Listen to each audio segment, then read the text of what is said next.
জানি না কেন কিছুদিন ধরে মনে হচ্ছিল কোথাও যেন একটু আটকে গেছি। সব কিছু ঠিকই চলছে, কাজ করছি, বাইরে যাচ্ছি, মানুষের সঙ্গে কথা বলছি, কিন্তু তারপরেও কোথাও যেন কিছু একটা নেই। মাথার মধ্যে অনেক কিছু ঘুরছে, অনেক কথা, অনেক ভাবনা, কিন্তু সেগুলোকে যখন লিখতে বসছি কিছুতেই আর গুছিয়ে উঠতে পারছি না।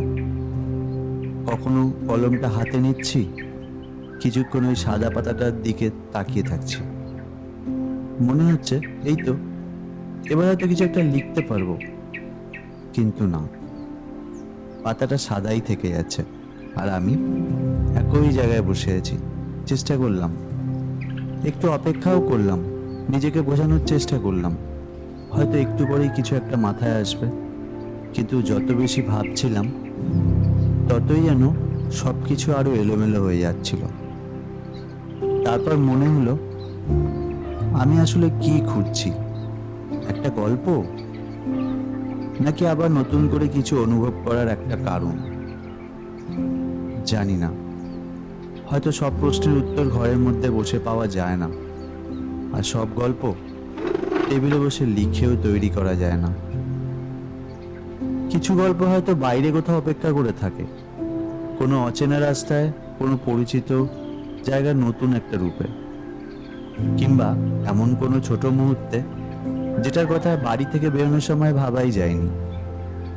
তাই কিছু ঠিক করলাম না, কি হবে, কোথায় গিয়ে থামবো, কি পাবো, কিছুই জানি না। শুধু মনে হলো অনেক হয়েছে, আজ আর এই ঘরের মধ্যে বসে থাকবো না, বেরিয়ে পড়ি।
সেদিন অবশ্য একটা জায়গা মাথায় ছিল, আগেও গিয়েছি সেখানে, দামোদরের ধারে,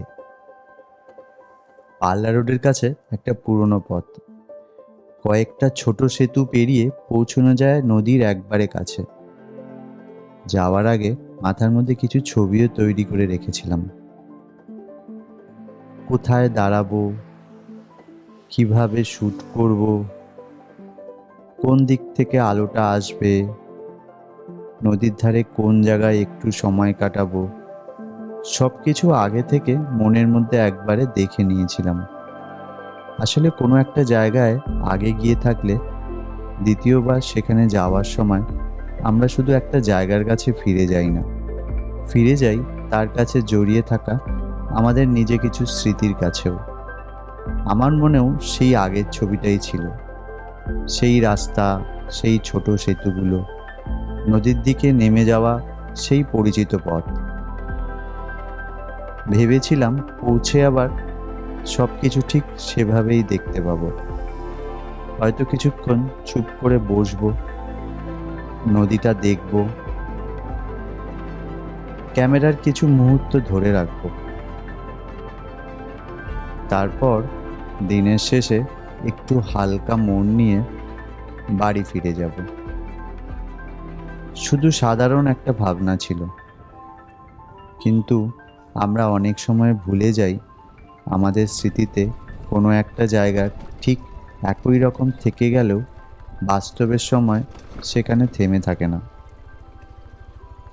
সেদিনও না সেটা বুঝতে পারিনি, অন্তত সেখানে পৌঁছানোর আগে পর্যন্ত।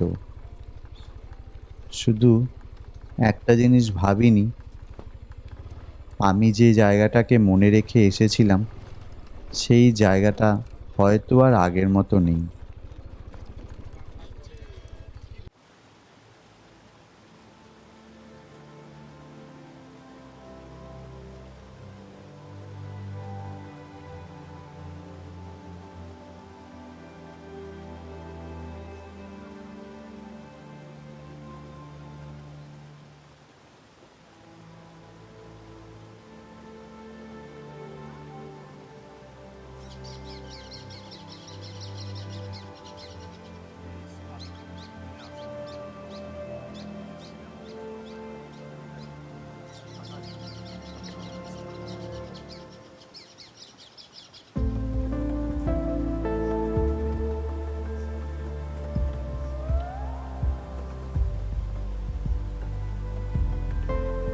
নদীর সামনে দাঁড়িয়েছিলাম কিছু না ভেবে। এতক্ষণ যে জায়গাটা খুঁজতে খুঁজতে এসেছিলাম সেই জায়গাটা আর আগের মতো ছিল না, অথচ অদ্ভুতভাবে তখন আর সেটা নিয়ে খারাপও লাগছিল না।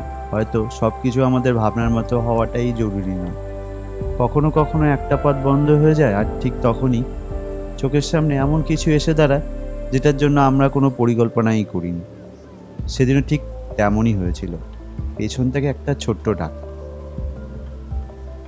আমি ঘুরে তাকালাম। খুব সাধারণ একটা মুহূর্ত, কয়েক সেকেন্ডের বেশি নয়, কিন্তু দিনের শুরু থেকে যে জিনিসটা এতক্ষণ খুঁজছিলাম, হয়তো সেটা কোনো রাস্তা ছিল না, কোনো জায়গাও ছিল না। হয়তো আমি শুধু নিজের ভেতরেই সেই ছোট্ট আনন্দটাকেই আবার একটু খুঁজে পেতে চেয়েছিলাম।